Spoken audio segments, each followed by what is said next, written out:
Everyone, welcome to Olivas world. আজকে আমার মামির বাড়ির ডে 2। তো সকাল সকাল আমি বেরিয়ে পড়েছিলাম রানাঘাট থেকে নৈহাটির উদ্দেশ্যে। সকাল সকাল বলতে সেই 5টা নাগাদ। দেখতেই পাচ্ছেন রাস্তাঘাট পুরোটাই ফাঁকা। আমি একা একা যাচ্ছি। একা ফার্স্টে সকাল সকাল বেরোনোর একটাই কারণ হচ্ছে তাড়াতাড়ি যাতে বাড়ি ঢুকতে পারি। তো এটা হচ্ছে নৈহাটি সাবওয়ে। আমার কিছু কাজ ছিল, আমি সেখানেই এখন যাচ্ছি। সঙ্গে আমার এক বান্ধবীও ছিল, কিন্তু সে তার মুখ দেখাতে চাইছিল না, সে লজ্জা পাচ্ছিল, তাই তার ভিডিও নিতে পারেনি।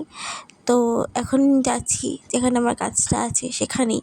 আর এখানে আমি আমার মুখ চোখ পুরো চাপা দিয়ে নিয়েছি। রাস্তায় এত রোদ্দুর ছিল যে কিছু বলার নেই, তাই মুখ চোখ চাপা দিতেই হতো। এমনিই ট্যান পড়ে গেছে, আরও ট্যান পড়ে যেত। তো ফাইনালি আমার কাজটা মিটে গেছে। তারপরে আমি আবার ট্রেন ধরে যাচ্ছি রানাঘাটে। মানে আমার জীবনে ভর্তির শেষ নেই। আমার মা তো বলছে তুই বাড়ি চলে আয়, যেতে হবে না। আমি যে না, আমি তো যাবোই, আমি যতদিন প্ল্যান করে গেছিলাম ততদিনই যাবো। তো এটা রানাঘাটে নেমে আমি হাঁটছি ছোটো ব্রিজে যাওয়ার জন্য। ওই যে সামনে দেখা যাচ্ছে ছোটো ব্রিজ, আর এটাই হচ্ছে সেই ছোটো ব্রিজ। এটা চুনি নদীর ওপরে, এটাকে অনেকে ঝুলন্ত ব্রিজও বলে। এটা এত সুন্দর, মানে ব্যাপারটা খুব মজার। এটার মধ্যে হাঁটলে ব্রিজটা হালকা হালকা দোলে, ব্যাপারটা খুব ইন্টারেস্টিং। আমার এটাতে হাঁটতে খুব ভাল লাগে। তো ছোটো ব্রিজ ক্রস করেই আমি টোটো ধরে নিয়েছিলাম। এই রোদে আমি আর হাঁটতে পারছিলাম না, কারণ স্টেশন থেকে আমি ছোটো ব্রিজ পর্যন্ত হেঁটে গেছি, তাই ওখান থেকে টোটো করে নিয়েছিলাম। এই যে চলে এসেছি আমার মামার বাড়িতে। ভালোই রোদ্দুর উঠে গেছিলো, আমি আর থাকতে পারছি না, চোখ মুখ পুরো গরমে আগুনের মতো জ্বলছিল। তারপরে খাওয়া দাওয়া করে দুপুরে রেস্ট ফেস্ট নিয়ে আমরা বেরিয়ে পড়েছিলাম সন্ধ্যাবেলা একটা ক্যাফেতে যাওয়ার জন্য। ঘরে ভিডিও করা হয়নি, রাস্তায় ভালোই অন্ধকার ছিল, তাই জন্য ভিডিওটা খুব ভালো করে আসেনি। আর এটা হচ্ছে সেই ক্যাফে, বৈদিক ভিলা, একদমই বাড়ির সামনে, খুব একটা বেশি দূর নয়।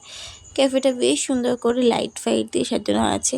ঢোকার এন্ট্রান্সটাই আমার খুব ভালো লেগেছে। ওই যে ওই দিকটা কী সুন্দর, মনে হচ্ছে যেন বিয়েবাড়ির প্যান্ডেলের মতো এরকম করে লাইটিংটা দেওয়া। ঢুকতেই আমার জায়গাটা খুব পছন্দ হয়ে গেছিলো। আজকে আমি, ভাই আর মামি এসেছি। মাকে ভিডিও কল করেছিলাম পরে অবশ্য।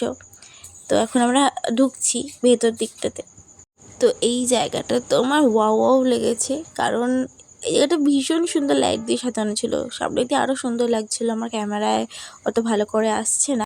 আফসোস একটাই থেকে গেল যে এখানে আমি একটা ভালো ফটো তুলতে পারিনি।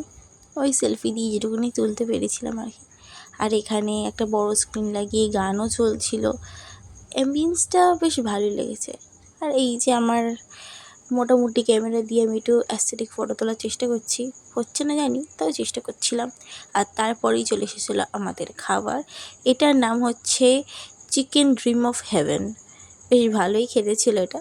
অ্যাকচুয়ালি চিকেন ললিপপটাকে সসের মধ্যে জাস্ট টস করে দিয়ে দিয়েছিল, আর কিছুই নয়। তো আজকের আমার ব্লগটা এখানেই শেষ করছি। দেখা হচ্ছে আবার পরের মিনি ব্লগে। আজ এই পর্যন্তই, বাই।